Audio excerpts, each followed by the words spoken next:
சரி, இந்த 10 பேரை நகர்த்திட்டோம்னா he is ready to take his weapon. அப்போ உனக்கு அப்பனா இருந்தா, உனக்கு தாத்தனா இருந்தா, உனக்கு அண்ணன் தம்பியா இருந்தா அவனுக்கு கடைசி நிமிஷத்துல போற விட்டுருவியா?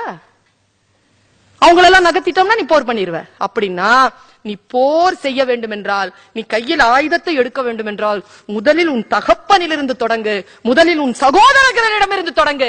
அப்பொழுதுதான் உயிர்த்தன்மை என்றால் என்ன என்று உனக்கு தெரியும் என்று சொல்லுவதற்கான ஞான வாக்கியமாக வந்து சேர்ந்ததுதான் பகவத்கீதை.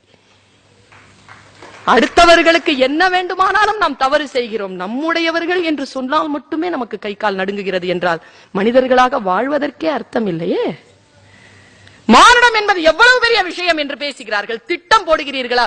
நான் ரொம்ப ஆச்சரியமா பாக்குறேங்க, இந்த சொல்லையே ரொம்ப ஆச்சரியமா பாக்குறேன். 17 வயதுல இருந்து 25 வயசு வரைக்கும் ஒருத்தன் என்ன செய்வானோ வாழ்க்கை முழுக்க அதான் செய்வான். 25 வயசு வரைக்கும் நீங்க உங்களை என்னென்னமோ பண்ணிட்டு நீங்க என்ன செய்யணும்னு முடிவு பண்ணிருங்க. 45 வயசுக்கு வந்த அப்புறமா என்ன செய்யறதுன்னு தெரியல.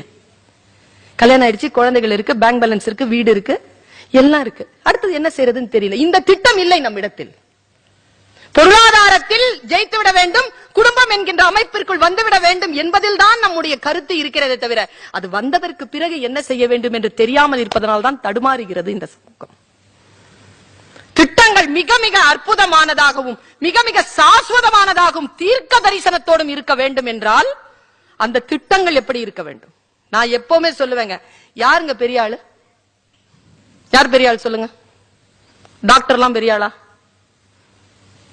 இல்லங்கிறாங்க நிறைய பேர். படிச்சவங்க எல்லாம் பெரிய ஆளா? நான் இல்ல. பணக்காரன் பெரிய ஆளா?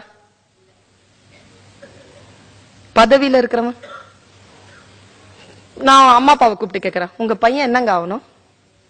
பெரிய ஆள் ஆகணும். அப்படின்னா என்ன சொல்லு? கல்யாணம் பண்ணிக்கணுமா, குழந்தைகள் பெறணுமா, பேங்க் பேலன்ஸ் வச்சுக்கணுமா, பதவியில உட்காரணுமா, ஹேண்ட்ஸம் அமௌண்ட் மந்த்லி சம்பாதிக்கணுமா, இதெல்லாம் தான் பெரிய ஆளா? யார் பெரிய ஆள் தெரியுமா? எவன் ஒருவன் இருப்பினால் இந்த சமுதாயம் 4 பேருக்கு நன்மை நடக்கிறதோ அவன் பெரிய ஆளுங்க. அந்த பெரிய ஆளா உங்க பிள்ளையை நீங்கள் உருவாக்குகிறீர்களா? அந்த சூழலை நாம் உருவாக்குகிறோமா?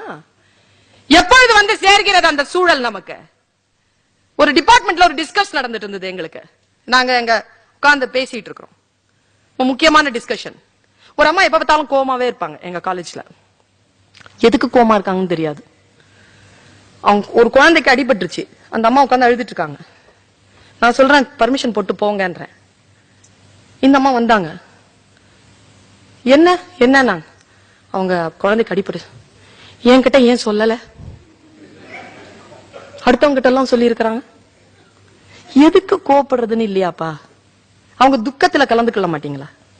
இல்ல என்ன வந்து நான் நல்லவதான், ஆனா நான் நல்லவளா இருந்தேன்னா எல்லாரும் என்ன அடிமையா பாக்குறாங்க, அதனால்தான் என் குணம் மாறுது அப்படின்னு. உடனே ஒரு ஜூனியர் மோஸ்ட் ஸ்டாஃப் நான் கிளாஸ்க்கு போகும்போது என் கையை பிடிச்சாங்க. ஏன் பர்வீன் மேம், அந்த மேம் சொன்னாங்களே அது சரியா அப்படின்னு கேட்டாங்க. நான் உங்க சிந்தனைக்காக சொல்கிறேன் இதை. ஏன்னு கேட்டேன். அப்ப அவங்க சொன்னாங்க, சூழல் நம்மை மாற்றிவிடும் என்றால் அது எப்படி நம் குணமாக இருக்க முடியும்? எந்த சூழல் வந்தாலும் என்னுடைய குணத்தில் இருந்து நான் மாற மாட்டேன் என்று நிற்பதற்கு பெயர் தானே எங்க குணம். பூவோடு சேர்ந்த நார் மணக்குங்க, நாரோடு சேர்ந்த பூ நாருமா? நாராதுல்ல. அதற்கு பெயர் தானே குணம். பல நேரங்களில் நாம் திட்டங்களில் தோற்று போகிறோம். எந்த திட்டம் தெரியுமா? மிகப்பெரிய திட்டங்களை வகுத்திருப்பது நம் உறவுகளின் மேல். உறவுகள்ல நம்ம தோத்து போறதுக்கு என்ன காரணம் தெரியுமா? நான் ஒன்று சொல்லுகிறேன். கிருஷ்ணா சார் மீதும் முரளி சார் மீதும் எனக்கு ரொம்ப மரியாதை. அவங்க தாயர் தினத்தை கொண்டாடுவார்கள், தந்தையர் தினத்தையும் கொண்டாடுவார்கள். ஏன்னா தாயை புரிந்து கொள்வதற்கு புத்திசாலித்தனம் தேவை கிடையாது, தந்தையை புரிந்து கொள்வதற்கு புத்திசாலித்தனம் தேவை. அவ்வளவு புத்திசாலி இல்லைன்னா தந்தையை புரிஞ்சுக்க முடியாது யாராலையும்.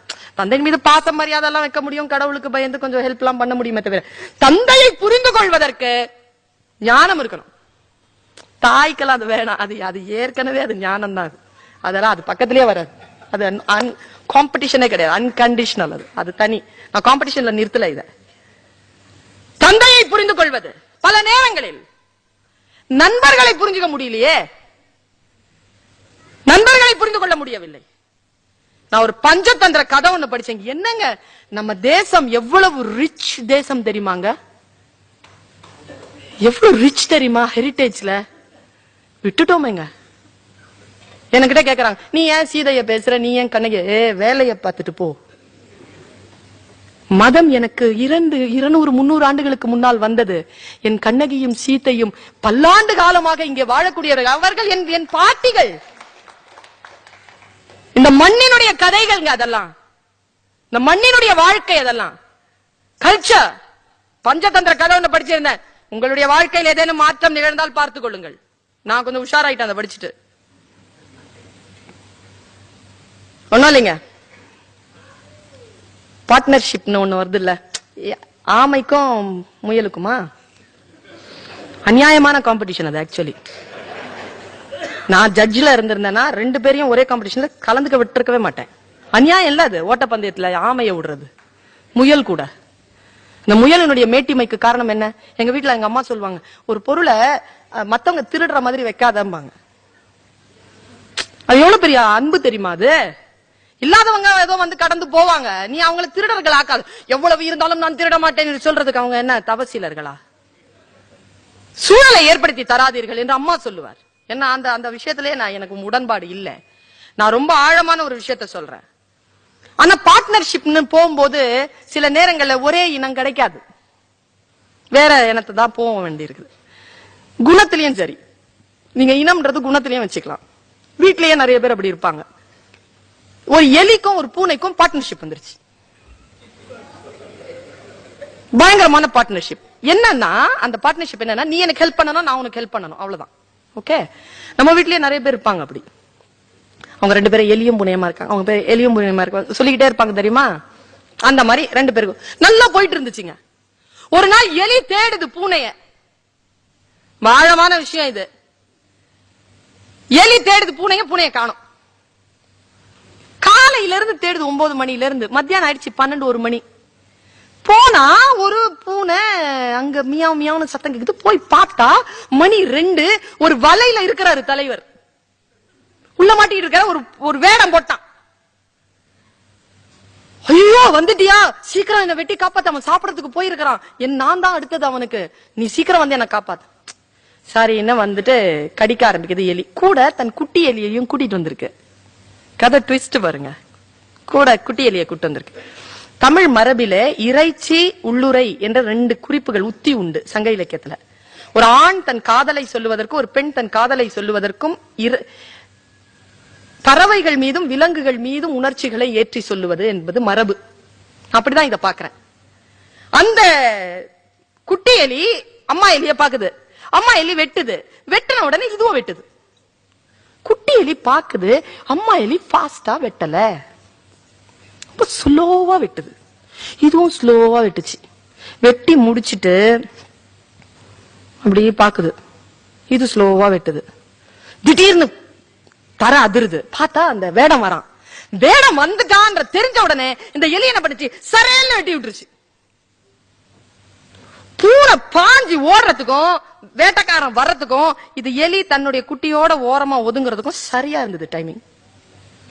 குட்டி எலி இப்ப கேக்குது, ஏமா எலி மாமா உனக்கு ஃப்ரெண்டு தானே, நீ அவன பார்ட்னர்ஷிப்ல தானே இருக்கிறீங்க, பாவம் அது காலையில இருந்து பசியில தவிக்குது, உன்னால இவ்வளவு சீக்கிரம் வெட்ட முடியாது, சீக்கிரமா காப்பாத்திருக்கலாம்ல, ஏமா 1.5 மணி நேரம் பண்ண, உனக்கு தான் சீக்கிரம் வெட்ட தெரியும்ல, ஏமா அப்படி பண்ண. குட்டி எலி கிட்ட பெரிய எலி சொல்லிச்சு, அடி போடி பைத்தியம், அது காலையில 5 மணிக்கு சிக்குச்சு, நீ வேற கொழு கொழுன்னு இருக்கிற, நான் வேற இருக்கிறேன், எனக்கு பூனையை காப்பாத்தணுமே தவிர நம்மை பலி கொடுப்பதற்கு நான் தயாராக இல்லை என்று சொன்னது பூனை. பல நேரங்களில் நாம் உறவுகளை காப்பாற்றுகிறோம் என்று சொல்லிக்கொண்டு நம்மை பலியிட்டு விடுகிறோம். நாம் அங்கே அவசியமே இல்லை. Do the right thing in the right time. Don't do the right thing in the wrong time. Time, space. இதாங்க இறை. நாம் சரியாக நம்மை பார்த்துக் கொள்வது, இந்த சமூகத்தை வளர்ப்பதற்காக, நம்மை நாமே சிறப்பு செய்து கொள்வதற்காக, நாம் பலியாகாமல் நம்மை காப்பாற்ற வேண்டும், நம்மை சுற்றி இருக்கின்றவர்களும் நன்றாக இருக்க வேண்டும் என்று நினைக்கின்ற திட்டங்கள் தான் நமக்கு இன்றைக்கு தேவை. அது ரொம்ப இமோஷனல் இன்டெலிஜென்ஸ்